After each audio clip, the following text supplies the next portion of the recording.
Are you a game changer? Do you know somebody who is? Are there ideas or concepts that are changing lives in your community? Simply click her website and help us spread these inspiring stories.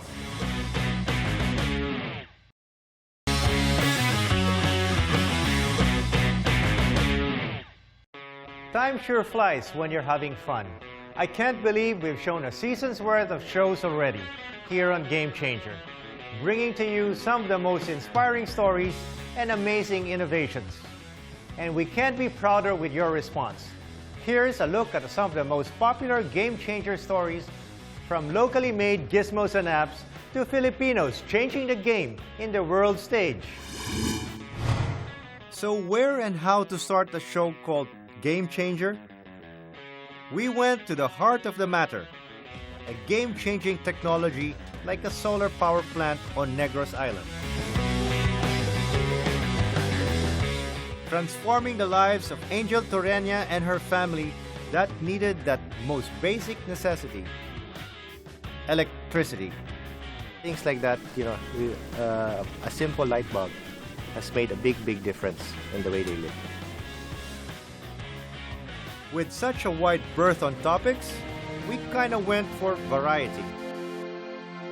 Filipino imagination and innovation would soon produce world-class, game-changing application. Instant favorites of Game Changer viewers were the tech stories. Before, dramatic shots like these can only be made from planes or helicopters. Drones were particularly hot. Why not, when you can now have these amazing views at a fraction of a cost? Hobbyists, including myself, were excited about the new toy. The drone technology more than just changed the landscape of many businesses. When calamities strike, the drone becomes increasingly invaluable in assessing the scope of the disaster. The drones gave the world the first real perspective of Yolanda's destruction.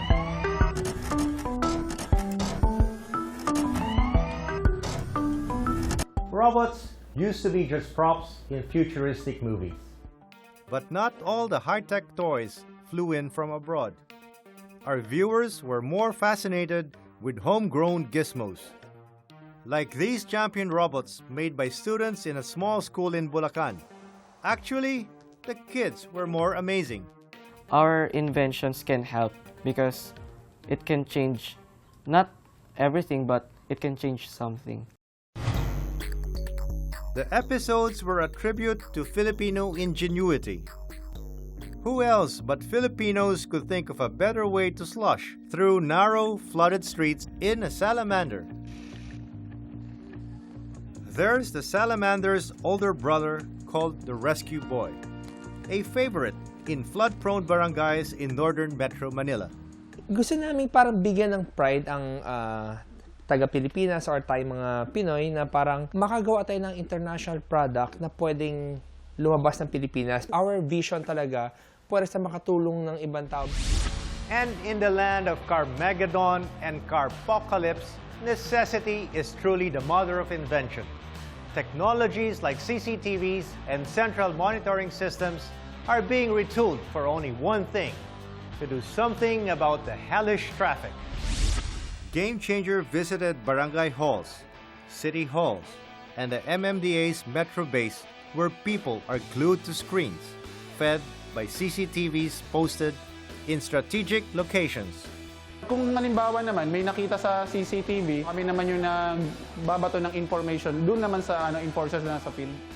But some of the most popular game-changing technologies were more personal, available at the touch of a finger through cell phone applications or apps. Need a ride? You don't have to wait frantically for a cab anymore. Uber vehicles, Grab taxis, and Grab cars are available 24/7 on smartphones. Pero nung nag-over po ako, lalo na pong mayroong incentives, kumikita na po ako ng 60 hanggang 70,000 sa isang buwan po. Most of my passengers, all of them said, after having ridden the Grab car, hindi na daw sila magta-taxi ever. Not to be outdone, are institutions contributing ideas of their own. The Department of Science and Technology showed us an all-Filipino road train. and monorail. Both were developed by our engineers that can be maintained cheaply using locally sourced materials. Practical, but game changers? Maybe not yet. Isa din naming strategy talaga or approach is developing our own technological self-reliance na hindi tayo maasa sa others, umasa tayo sa ating sarili. Because some of our problems are somewhat unique. May magka-unique and we have also different kind of resources. So, importante na ma-localize din natin ang ating approach, including how to be able to come up with solutions. Meanwhile, the Ateneo and the University of the Philippines decided on a green path with their e-vehicles.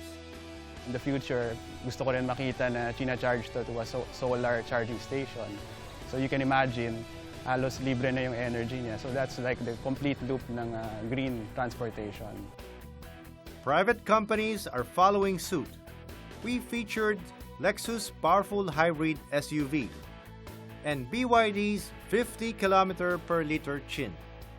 The hybrid technology can be the game changer simply because it will be a very, very good compromise between sporty, powerful driving and economical driving and environment. Filipinos have long been known as great builders. But some of the more interesting stories were suggested by Game Changer viewers themselves. Why not do features on the biggest indoor arena in the world? Or one-of-a-kind Filipino heritage site, Kum Resort.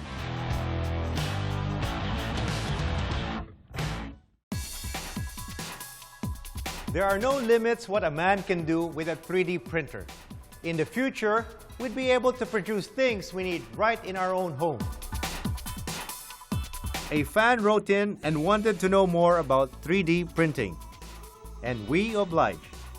We discovered a Filipino firm actually assembling its own 3D printer. In the future, can we use other materials? Yeah, in the future, definitely. Marami na rin. Like right now, meron na tayo ng wood, meron na tayo ng metal fill. Exactly kung ano yung design mo, yan ang lalabas. That's why it's called a printer. To the millimeter? Yes, to the point 1 mm. 0.1 mm. Ganun parang ka-accurate ano yan, parang strand ng buhok. There's Eric Delmo, the former plant machinist turned inventor-entrepreneur, who personally called to have one of his inventions featured on the show, the X-Freeze. Ginagawa ko na itong refrigeration since I was 19 years old, no? At hanggang sa ngayon. So yan ang expertise ko. And truly the show is more about putting to the fore Filipinos who dared to change the lives of individuals, communities, even the entire world through their game-changing ideas. Ito ngayon, may konting interaction. Nakikita nila yung mga tinuturo, visual, may visual aids. And scientifically, pag may mga visual aids, mas mabilis natututo ang mga estudyante. There are the PUP students who thought of generating electricity with the bacteria in their neighborhood's canal water. Yung next step sana na makapag-charge talaga siya ng mga devices. Kasi during calamities, minsan brownout, so kumakasalo ka lang dun sa baha, pwede ka na mag-charge. And then there's Dado Banataw, the farmer's son from Isabela, who engineered a much faster computer chip that every computer has in the world today. Clearly, education at many levels, but in this case, in my research, it has to be specific about the high-value education leading into high-value products.